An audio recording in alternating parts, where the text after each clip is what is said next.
사무엘하 구약성경 17장입니다.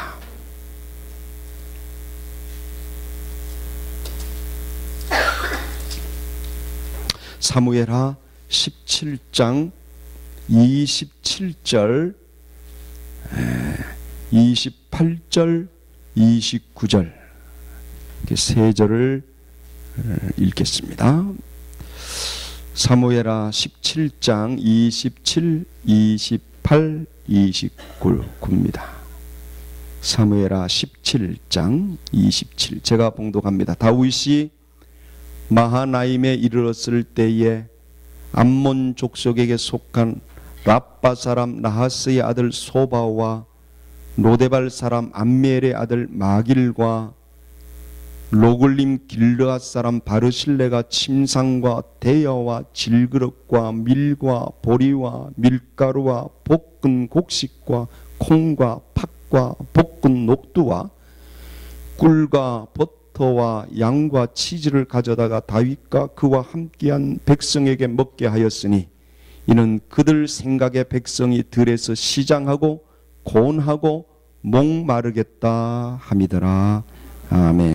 지난 주일 제가 와서 말씀을 전하게 됐고 두 번째 오늘 왔습니다마는 어떻게 성가대가 한 주일 만에 이렇게 확 늘어날 수가 있습니까? 굉장한 교회네요. 예, 오늘 우리가 말씀을 나누려고 하는 말씀의 제목은 바르실레 그 사람, 이런 제목입니다. 바르실레 그 사람. 아까 읽은 그 말씀을 제가 다시 한번 보면 사무엘하 17장 27절에 다윗이 마하나임에 이르렀을 때에 마하나임이라는 동네가 나옵니다. 아무리 따라해 보실까요? 입에다가 담아봤으면 좋겠어요. 마하나임. 처음 와가지고 미국 와서 제가 사는데 우리 동네 제가 교회를 처음 개척하고 교회 구하느라고 다니는데 벨리사이드 파크이라고 하는 발음도 쉽지 않은데 어딜 갔더니 할스부르크 하이츠라는 데가 있더라고요. 그래서 아무리 읽어도 잘 읽어지지도 않고 근데 어디 갔다 왔냐고 물어보는데 이렇게 갔다 왔다 그러니까 그 할스부르크 하이츠냐고 그래 거기 갔다 왔다고.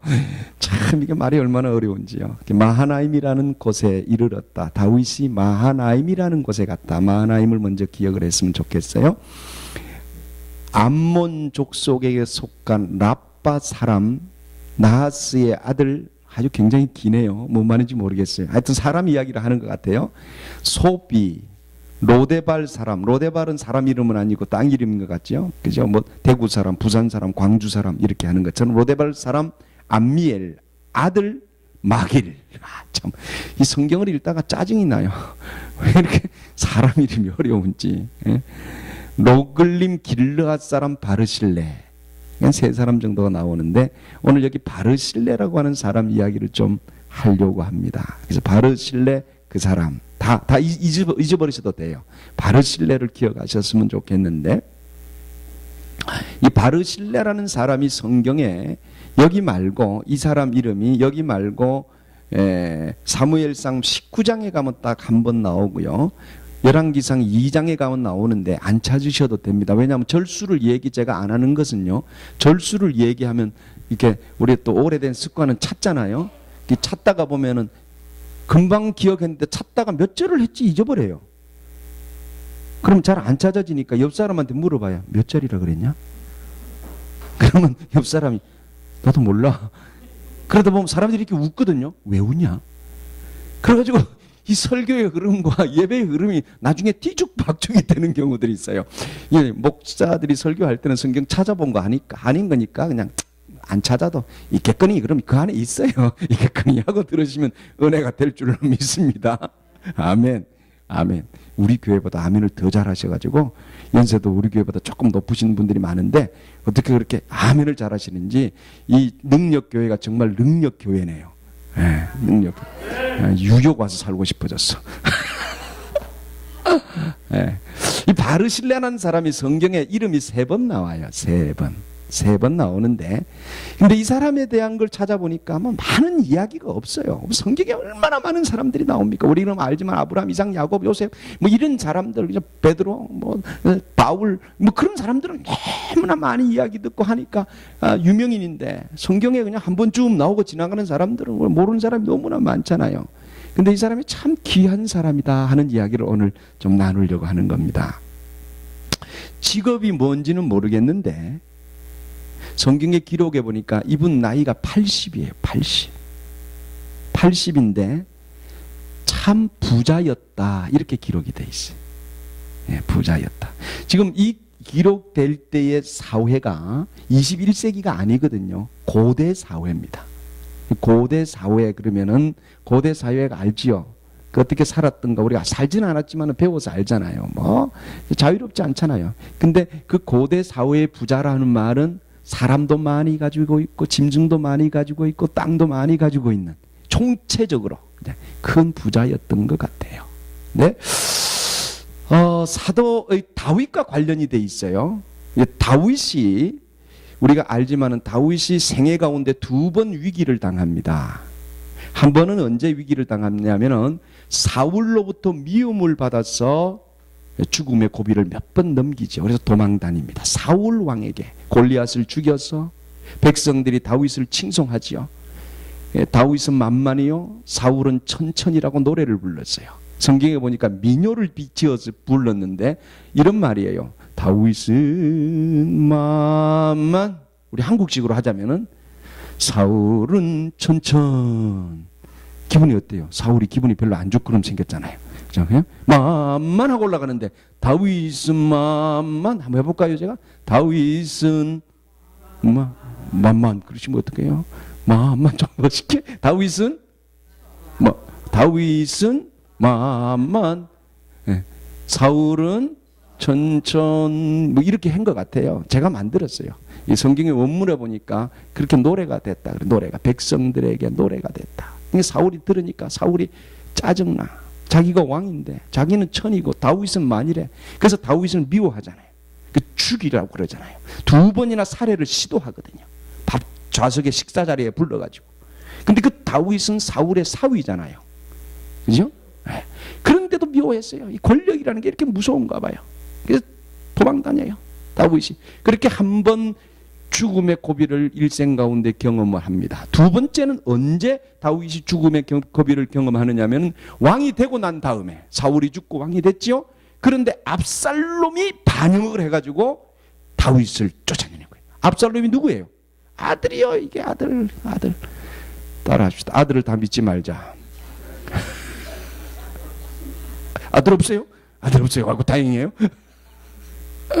아들이에요. 참, 그죠? 그런데 이 아들 압살롬이 다윗을 축출할 때 다윗이 예루살렘에서 임금을 하고 있었거든요. 얼마나 급하게 도망갔느냐면 성경의 기록에 보니까 기드론 시내를, 그 예루살렘 왕궁 앞에 그 기드론이라는 시내가 있는데 그 시내를 건너가는데 맨발로 갔다 그랬어요. 그리고 관을, 왕의 임금의 모자를 못 쓰고 머리를 풀어 헤치고 갔다 그래요. 얼마나 황급히 도망을 갔는지. 그 도망을 갔어요. 그런데 이 도망갈 때 많은 사람들이 배반을 했어요. 왜냐하면 사울은 지금 임금이 됐어요. 압살롬이 임금이 됐어요. 그 진짜 임금 다윗은 이제 쫓아났어요. 그렇게 도망을 가니까 고대 사회라 그랬잖아요. 다 보잖아요. 이렇게 칼로 싸우고 이러던 시절이니까 금방 다 알아요. 그러니까는 많은 사람들이 압살롬 편에 붙어버리고 배신을 때리는데 어떤 배신이 있었느냐면 다윗의 오른팔과 같은 수족같이 부리던 아히도벨이라는 사람이 배신을 해버렸어요. 다윗은 오른팔로 생각했어, 그 사람을. 근데 배신을 한 거예요. 근데 이 아히도벨이라는 사람이 어떤 사람이냐면은 삼국지에 보면은 제갈공명이라고 들어보셨어요? 제갈공명하면 어떤 사람이에요? 깨가 많은 사람, 지략가, 전략가, 영리한 사람이잖아요. 그 아히도벨이 그 제갈공명 같은 사람이에요. 그 다윗이 가슴이 철렁 내려하지 않겠어요? 쫓겨가는 것도 지금 쫓겨가지만은 그 전략가가 지략가가 자기 오른팔 같은 사람이 배신을 해버렸으니까 거기에 얼마나 많은 사람이 따라서 배신했을 것이며 그 다음에 어떤 위기가 올 것인가는 다윗의 두려움이 생겼지 않았겠어요? 이제 그런 상황들이 벌어집니다. 그런데 또 한 사람이 후세라는 사람이 있어요. 후세. 이 후세라는 사람이 다윗에게 쫓아와서 임금님, 저는 배신을 하지 않겠습니다. 저는 배신을 하지 않는데 임금님이 도망가는 그 길에 나 같이 가겠습니다. 죽으면 죽고 살면 살고 나 임금님의 사람입니다. 그렇게 하고 후세라는 사람은 다윗을 따라가겠다고 그러는 거예요.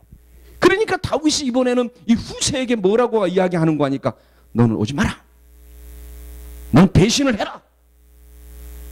왜요 임금님? 아히도벨이 배신을 했다. 심각하다 지금. 아히도벨가 아히도벨이 지금 배신을 하게 되면 지금 이게 나 지금 안전하지 않다. 그러니까 너는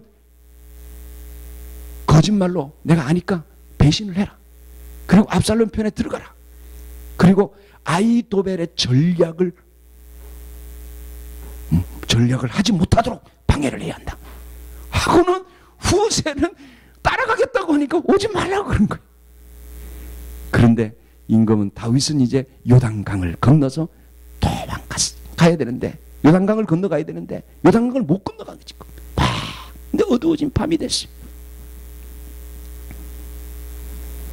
압살롬이 이제 임금이 됐어요. 그런데 다윗을 잡아야 하는데 다윗을 못 잡았단 말이야.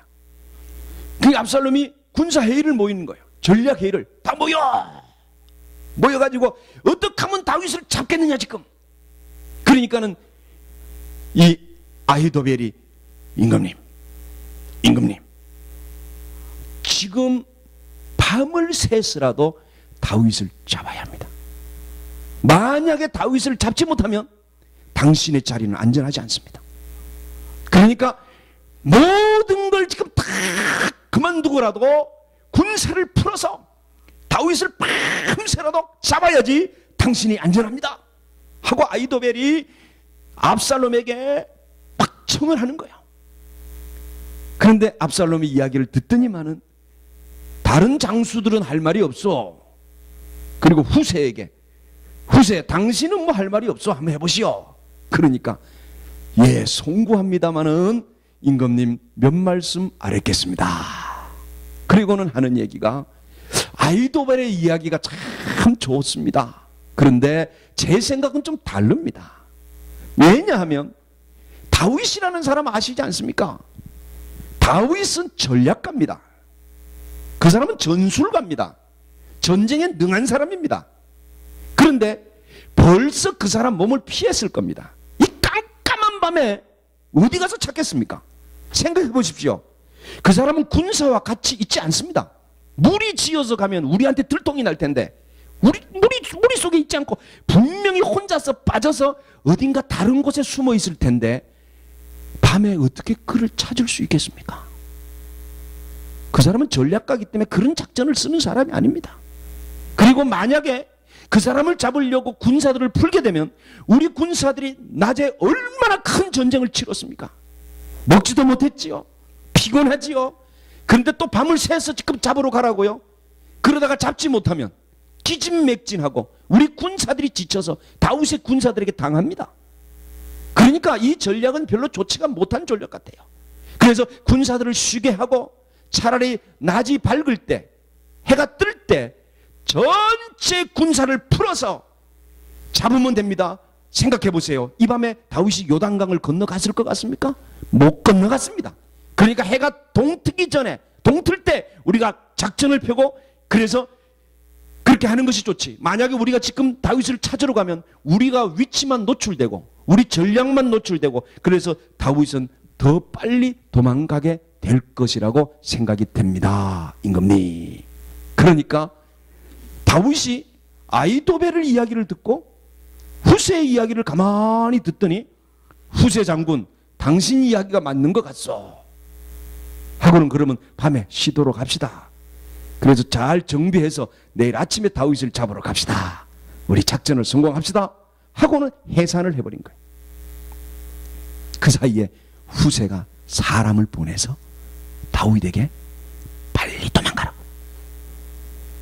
그래서 다윗이 밤에 급히 요단강을 건너서 도망을 가는 겁니다. 그런데 아히도벨은 알았어요. 그 작전이 잘못됐다는 걸. 아히도벨은 집으로 돌아가서 자기 목숨을 스스로 끊고 자결을 해버립니다. 자살을 합니다. 그리고 다윗은 요단강을 건너가게 되지요. 근데 요단강 건너편에서 누가 기다리고 있었느냐면은 바르실레라는 사람이 기다리고 있습니다. 바르실레라는 사람이.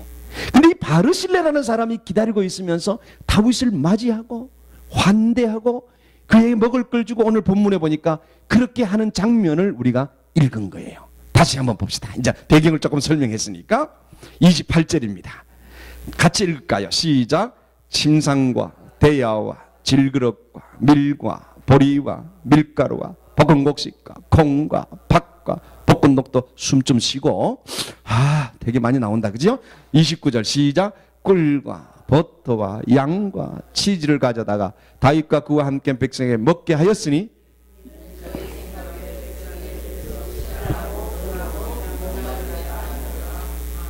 두 가지를 생각하려고 합니다. 첫째, 바르실레 그 사람.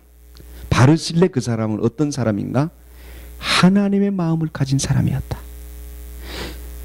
제가 설교 처음에 말씀드렸습니다마는 바르실레라는 사람은 어떤 사람? 부자라 그랬죠. 고대 사회라고 그랬죠.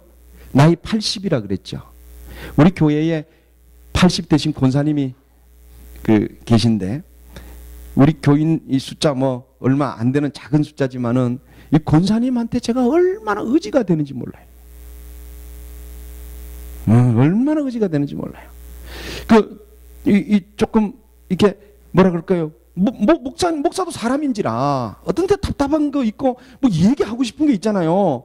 그러면 권사님 어머니 같으니까 권사님 찾아가서 이만저만 하고요. 김지수사 나 정말 속상해 죽겠어요. 그러면 뭐 권사님이 얼마나 위로를 해주시는지 나도 그 인간 속상해요. 그러면서 내 편 들어주는 거야. 내 편. 그러면서 그 다음 이렇게 저렇게 말씀해 주시는데 삶의 지혜가 거기 있더라고요. 그렇구나. 그렇게 하면 되겠구나. 배우는 거예요. 성경에 쇳머리 앞에 고개를 숙이라, 머리를 숙이라. 무슨 말입니까? 인생을 살아온 연륜은 경험이기 때문에 그 경험에서 나오는 지혜를 배우라 이런 말이거든요. 여러분, 이 사람이 큰 부자로, 고대 사회 부자라고 하는 말은요, 이스라엘 나라 민족 속에 그 사람의 위치가 어떻다는 설명을 하는 겁니다. 이 사람은요, 지금 정치 상황이 어떻게 돌아가는가를 다 읽고 있어요. 얼마나 많은 정보를 가졌겠어요. 다윗은 함몰했어요. 다윗은 정치적으로 지금 망했다니까요. 다윗은 끝나는 것 같았어요. 우리는 다윗의 생애의 끝자락을 아니까 그렇지만은 그 다윗이 압살롬에게 쫓겨가고 압살롬이 지금 불과같이 일어나고 그가 아들이고 많은 세력을 가지고 임금이 되고 다윗은 처절하게 맨발로 머리를 풀어헤치고 아무것도 가진 것 없이 그냥 도망가는 비참한 신세에 있는 상황을 바르실레가 모를 리가 없어요. 그런데 그렇게 오는 다윗을 바르실레가 요단강에서 목숨을 건지기 위해서 도망쳐오는 그를 환대했단 말이에요. 환대. 이거는 보통 사람은 할 수 없는 거예요. 이 정치적 상황, 이 상황 가운데서 그를 돕는다는 것이 얼마나 사실은 위험한 일이냐 이 말이죠. 여러분, 얼마나 위험한 일이냐 말이죠. 제가 한국에서 군목 생활을 20년을 하고 그중에 육군 교도소에서 근무를 제가 조금 했어요. 한 2년 했어요.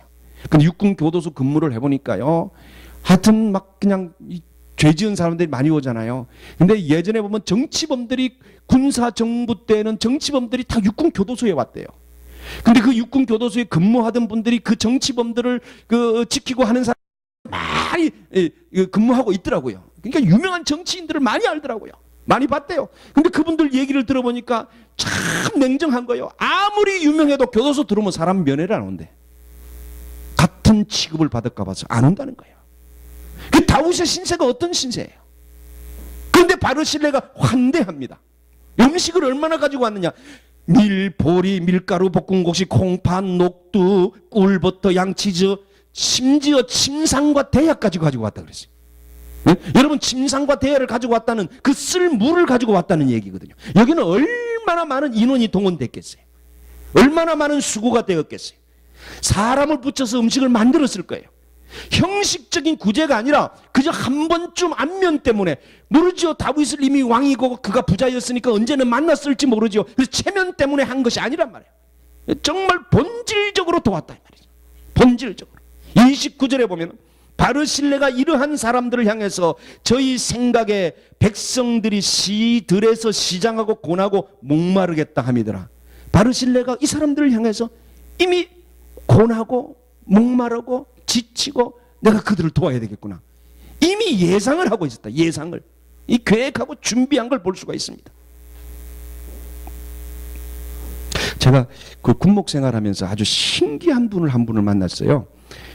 마지막 제대할 때 그 구사단 백마부대에서 제가 그 사단 참모를 하고 제대를 했는데, 군목들이 점점 줄어가지고요, 그 민간 목사님들이 군대에 와서 사역, 지금은 많아요. 한 300명이 넘게가 민간 목사님들이 군대에서 군인교회를 사역하셔요, 한국에. 그런데 우리 사단에도 민간 목사님들이 8분이 계셨어요, 그 당시에. 근데 그 중에 포병대대 그 부대에 김만출 목사님이라는 분이 계셨는데, 이분 연세가 78세. 네. 그런데 이분이 전설적인 인물이더라고요. 6.25 때 전도사님을 하셨는데, 서울에서 그 북한군이 쳐들어오면서 피난을 가는데 이 전도사님이 피난을 못 간 거예요. 그 피난은 안 갔어요. 교회 지키려고, 순수하게 교회 지키려고 안 갔대요. 그런데 이 공산당이 들어와가지고 이제 가가호 조사를 하잖아요. 그리고 예배당 가서 예배당 그 책임자, 담당 책임자 나오라고. 그리고 이제 끌려가서 이제 치료받든지 죽는 거예요, 거기서. 그런데 그 교회의 과부 집사님 한 분이, 여집사님이 우리 전도사님 살려야 된다고, 가지 말라고, 전도사님 가면 죽어요, 절대 안 돼요. 그리고는 당신 집 쌀 뒤지에다가 전도사님을 숨겨놓고 내가 대표다 그러고 간 거예요. 그래가지고 거짓말 한다고 맞고 고문당하고 취조받고, 그게 여자니까 가짜잖아요, 알잖아요. 에미네이 나가라 그래가지고 쫓겨났는데 목숨을 건졌어요. 그 전도사님 때문에 죽을 뻔한 거예요. 그리고 숨겨두고 그렇게 시간이 지나다가 뭐랍니까, 다시 서울 수복이 됐잖아요. 인천 상륙작전 때문에 수복이 되면서 이제 완전히 살아난 거예요, 전도사님이. 그리고 전쟁이 끝나고 이 김만출 전도사님이 너무나 이 과부 집사님이 고마워서, 아들이 하나 있는데 내가 총각인데 장가는 가야 되겠고 나는 이미 죽은 목숨이다, 나를 살려줬으니까 저 과부가 불쌍하지 않냐, 이제 내 생명을 그를 위해서 쓰겠다. 그리고는 찾아가서 집사님 나랑 결혼합시다. 그러니까 집사님이 어머야 안 된다, 도저히 안 된다, 할 수 없다, 못한다. 왜 못한다? 18살이 많은 거예요. 웃으셔도 돼요. 이 실화예요, 실화. 김만출 전도사님은 총각인데 과부 집사님은 18살을 많은 연상이었다니까, 연상. 이제 뭔 말인지 알았어요? 결혼했겠어요, 안 했겠어요? 했어요. 했으니까 간증이 되지. 안 했으면 간증이 안 되지. 했어요. 이 전도사님은 죽은 목숨인데 내가 이 여인을 위해서 살겠다, 돕겠다, 하나님 앞에 기도하고 결정한 거야. 그 순수하게. 그리고 100년 해로를 했어요. 놀라지 마세요. 이 전도 목사님이 나중에 군목이 됐어요. 목사 안수 받고. 그리고 육군 중령을 해요. 월남전까지 갔다 왔어요. 그리고 여러분 아시죠? 삼양 제1감리교회 담임 목사님이 되셨어요. 서울에 삼양 제1감리교회 가서 확인해 보세요. 그리고 거기서 목회하실 때 60대에 사모님이 80대가 되신 거예요. 그렇지 않겠어요? 연료들이 많으니까. 그래서 하나님께서 그 생명을 거두어가셨어요. 그래서 사모님이 자연수를 누리시고 소천하신 거예요. 그 교인들이 다 지켜봤어요. 일생을 그 주변에서 본 거예요. 김만출 목사님의 삶을. 그래 김만출 목사님이요, 실제요. 우리 대대 나하고 밥도 많이 먹고 그냥 얼마나 뭐 간직거리가 많아요. 그분하고 얼마나 재미나게 지냈는지. 지금은 소천하셨지만. 그런데 그 교회에서 떠나시고 얼마 있다가 난리가 났어요. 그 교회의 여자 전도사님, 싱글 전도사님이 감동을 먹은 거예요. 감동을. 우리 목사님 저렇게 순수한 사람이 있을 수가 있나. 내가 이번에는 그를 위해 살겠다고. 그래가지고 이거 주 안에서 아름답고 재미난 일이에요. 간증거리잖아요. 그래가지고 당에 찾아갔어요. 그 장로님들한테 무릎을 꿇고 나 시집 좀 보내달라고. 그랬더니 장로님들이 누구랑 결혼하려고? 담임 목사님하고 하겠다고. 장로님들이 뒤로 자빠졌어요. 이번에는 몇 살 차이가 나느냐? 25살이 어려요. 사모님이 25살이. 결혼했겠어요? 안 했겠어요? 했어요. 김만철 목사님이 한 달에 한 번씩 그 교회 가서 원로 목사님이 되셨으니까 나중에 원로 목사님 되셨거든요. 그 설교하러 한 달에 한 번씩 가는데 절대로 그래요. 목사님 나 못 가겠어요. 왜 가야죠? 나 죽겠어요. 괴로워 죽겠어요. 그 담임 목사님 때문에 죽겠어요. 그 젊은 40대 담임 목사님이 왔는데 원로 목사님 오셨다고 장로님을 다 모이시라고 식사로 가자고 그러죠. 차를 이 담임 목사님이 밴을 끌고 원로 목사님 옆에 태우고 15인승 차에다 장로님들 당회원들을 집사님들 다 태우고 가는데 그 장로님 중에는 장인 어른이 계신 거예요. 네. 두 번째 사모님이 아버지가 계신다니까 이해돼요? 그런데 그 장인 어른이 목사님보다도 젊어요. 그럼 이 목사님이 운전하면서 짓궂게 그러는 거예요. 아문계 장로님 사위를 보니까 어떻습니까? 그렇게 묻는다는 거예요. 그러면 막 김만철 목사님이 죽겠다는 거예요. 죽겠다는 거예요 도대체. 그런 장난을 쳐서 죽겠다는 거예요 내가. 그 김만철 목사님 사모님 저희 사무실 제 사무실에서 수시로 와서 서로 간증하죠. 제가 너무 재밌어서 두 분 간증해 보시라고. 그 사모님이 뜨거운 거예요. 목사님이 그 순수한 신앙과 전 사모님에 대한 그 순수한 사랑, 자녀를 두질 않았어요. 아들이 하나 있는데 그 아들만 키웠어요 그냥. 왜? 내 생명 주께 드렸는데 나 주를 위해서 살겠다. 그 나를 도와준 그를 위해 살겠다는 거예요. 얼마나 순수해요. 평생 그렇게 사셨어요 진짜로. 그걸 보고 이 감동 먹었다는 거죠. 그러면서 그 두 번째 사모님이 저한테 간증이 너무 감정이 돼서 우리 연대 목사님도 밑에 목사님도 다 모여! 그래가지고 목사님 간증 한번 하세요. 밥 사고 제가 간증시키고 우리 교회에 또 간증 또 가서 간증하시라고 그랬어요. 예배 시간에 간증하면 여러분 세상은 나름대로의 기준이 있어요. 손익을 따져요. 이거 하면 어떻고 저거 하면 안 되고 다 계산하지 않는 사람은 없습니다. 그러나 하나님의 사람은 세상적 계산을 하는 사람이 아니란 말이에요. 하나님의 사람은 세상의 논리로 사는 사람이 아니란 말이에요. 이 마한에 살았던 이 바르실레, 이 바르실레라는 사람은 나이 80 무슨 영화를 누릴 수 있겠어요? 안 해요. 이렇게 생각할 수도 있지만 그는 경험이 많고 많은 부자였어요. 다윗이 실패한 상황이었어요. 그를 도울 만한 세상적 이유가 사실은 없어요. 안 해도 문제가 없어요. 그런데 다윗을 도왔어요. 여러분 어떻게 도왔느냐면요. 다윗이 이 당시에 다윗을 따라다니는 다윗을 사울로부터 쫓겨다닐 때 도망다닐 때 다윗에게 따라다닌 사람이 첫 번째 400명 나중에 600명이 되는데요. 이 600명 이 사람들은 배신을 안 합니다. 끝까지 다윗을 따라가요. 그 다윗 한 사람만 먹은 것이 아니라 600명 이상을 먹여 살렸어요. 근데 이게 하루 이틀이 아니라 상당 기간을 그렇게 했어요. 놀라운 하나님의 사람을 우리가 보게 되는 것입니다. 32절에 그렇게 기록합니다. 마하나임에 거하는 동안에 내내 그를 공개하였더라. 그랬어요. 성도 여러분, 우리의 삶이 바르실레의 교훈을 얻는 삶이 되기를 바랍니다. 상황을 뛰어넘고 여건을 뛰어넘고 환경을 뛰어넘고 하나님을 바라보기 때문에 하나님께 입은 은혜가 있기 때문에 내가 하나님의 빚진 자처럼 사노라 하는 다윗의 고백처럼 나는 항상 그런 빚진 마음이 있노라 하는 사도 바울의 고백처럼 우리의 고백이 이러한 내 경험과 내가 가지고 있는 것들로 하나님의 사람들을 세워가는 놀라운 역사가 있기를 주의 이름으로 축복합니다. 여러분 또 하나는 다윗이 시간이 지나서 다시 왕권이 회복이 되잖아요. 압살롬 죽고요. 반전이 일어나서 다윗이 예루살렘에 다시 임금으로 돌아갔습니다. 돌아가서 가만히 생각해 보니까 누가 생각이 나겠어요? 바르실레를 잊을 수가 없는 거예요. 바르실레를. 그 사람을 어떻게 잊어버려? 그래서 사람에게 전가를 보냅니다. 바르실레에게, 바르실레 씨, 나 그대에게 은혜를 많이 입었는데 나 이제 한번 그대에게 은혜를 갚을 수 있는 기회를 좀 달라. 내가 초청을 하니 내 왕궁에 와서 나랑 같이 한번 밥도 먹고 좀 만나자 하고 임금이 초청장을 보내는 겁니다. 여러분, 얼마나 영광스러운 일이에요. 그런데 바르실레가 답장을 보냅니다. 임금님, 너무나 고맙습니다. 나를 기억해 주셔서 감사합니다.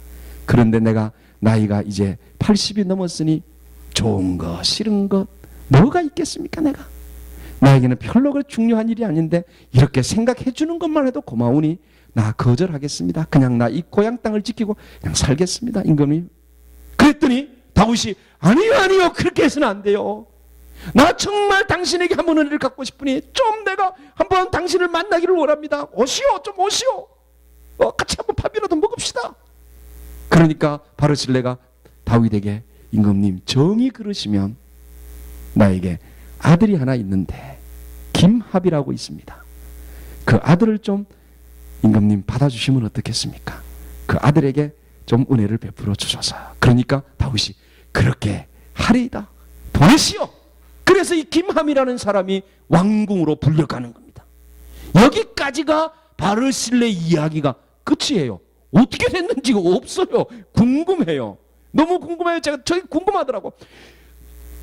그런데 열왕기상 2장 7절에 보면 마땅히 길르앗 바르실레의 아들들에게 은총을 베풀어 저희로 내 상에서 먹는 자 중에 참여하게 하라, 이런 구절이 나와요.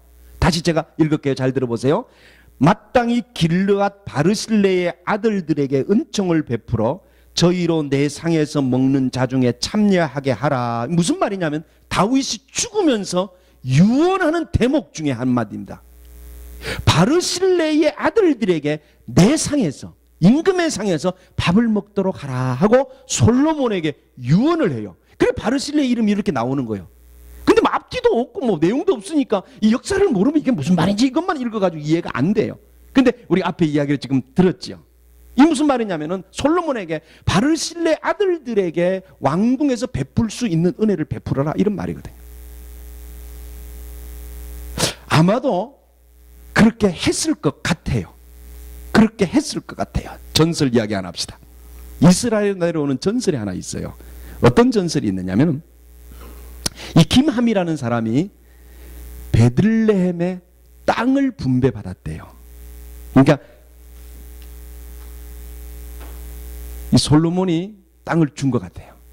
그런데 이 김함이라는 사람이 베들레헴에서 아버지를 닮아서 그런지 오가는 사람들, 여행객들을 돕는, 쉬고 갈 수 있는 여관집을 했답니다. 네. 전설이에요. 전설. 그 전설에 의하면 예수님이 거기서 태어났다는 거예요. 이게 전설이에요. 네. 예레미야 41장 17절입니다. 한번 조각해 보세요. 이런 구절이 나와요. 애굽으로 가려 하여 떠나 베들레헴 근처에 있는 게롯 김함 집에 이르렀더니, 예언서입니다. 예레미야. 애굽으로 가려 하여 게롯 김함 집에, 게롯이라는 말은 히브리 말로 여관이라는 말이고 김함은 김함의 여관, 바르실레 아들 이름이에요. 거기에 예수님께서 머물게 될 것이라고 구약에 예언을 했어요. 예수님이 여관에서 태어나셨죠. 마을 구유에서 태어나셨죠.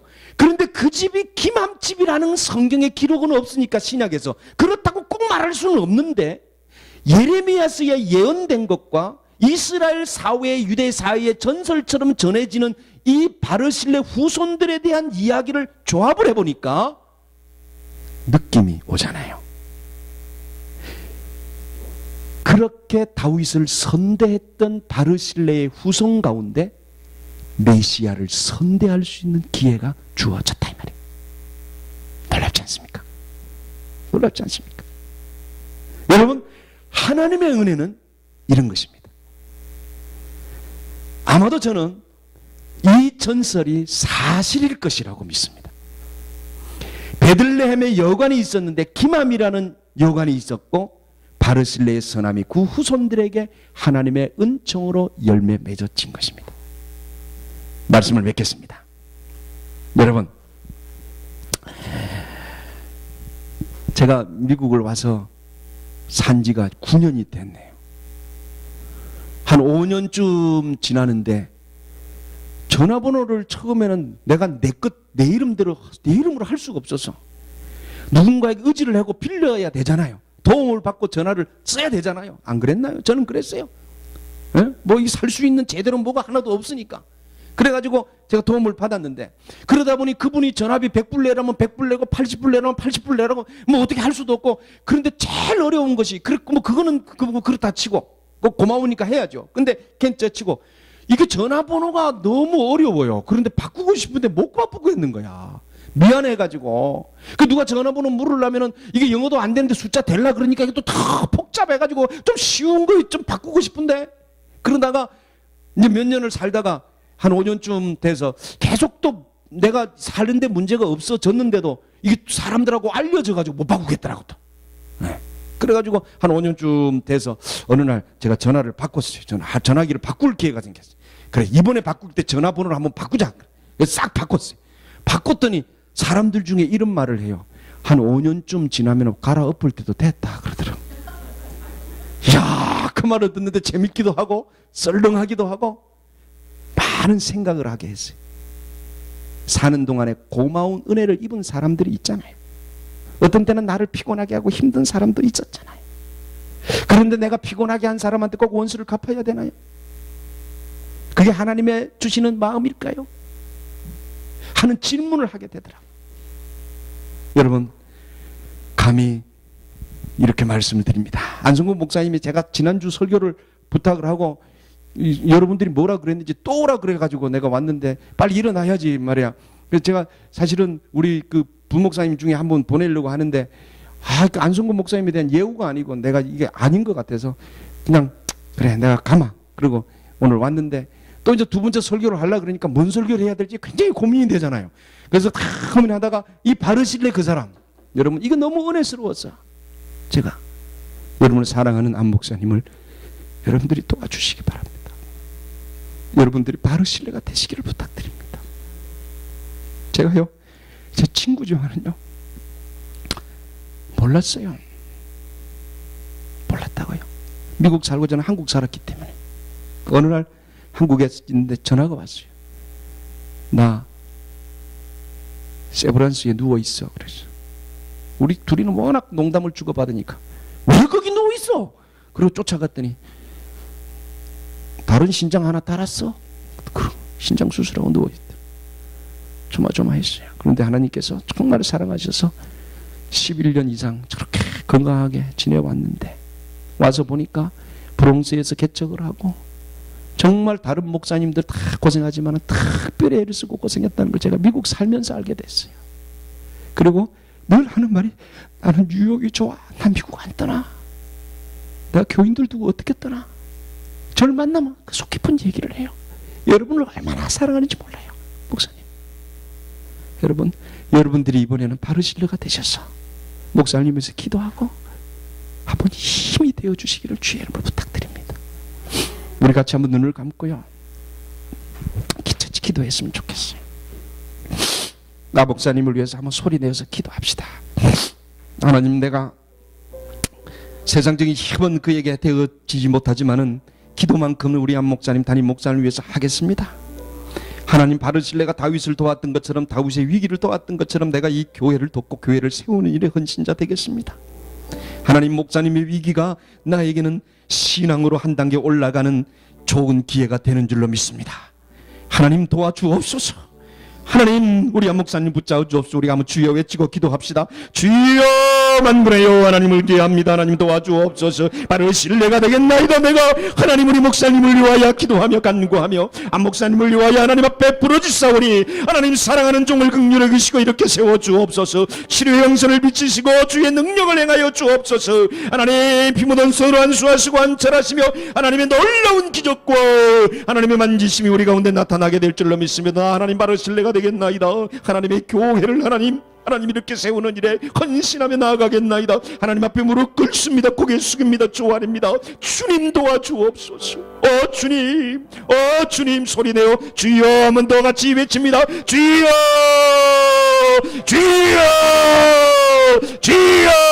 도우시고 역사하옵소서. 우리 가운데 인자로 주의 긍휼과 자비를 하나님 베풀어 주시고 하나님 생명을 허락하시고 이렇게 세우시사 주의 기적을 맛보는 간증의 자리에 가시고 하나님의 역사의 현장이 되게 하시고 하나님의 살아계심의 역사를 하나님 목격하는 위대한 우리의 삶이 되도록 하나님 도와주옵소서. 주님 믿습니다. 하나님 감사합니다. 우리 가운데 생명 주신 것 감사합니다. 예배 드릴 처소가 있는 것 감사합니다. 하나님 무엇보다도 안성국 목사님 하나님 육신의 어려움을 당하고 있는 이때 우리가 세상적으로 접근하지 아니하고 하나님께 기도하게 하시니 감사합니다. 하나님 내가 바로 신뢰가 되겠나이다. 하나님의 교회에 하나님 귀한 목사님의 사역에 또 하나님의 나라를 위해서 나 주께 비로 가겠사오니 나를 받아 주옵소서. 주께 영광을 돌리며 예수님의 이름으로 기도합니다. 아멘.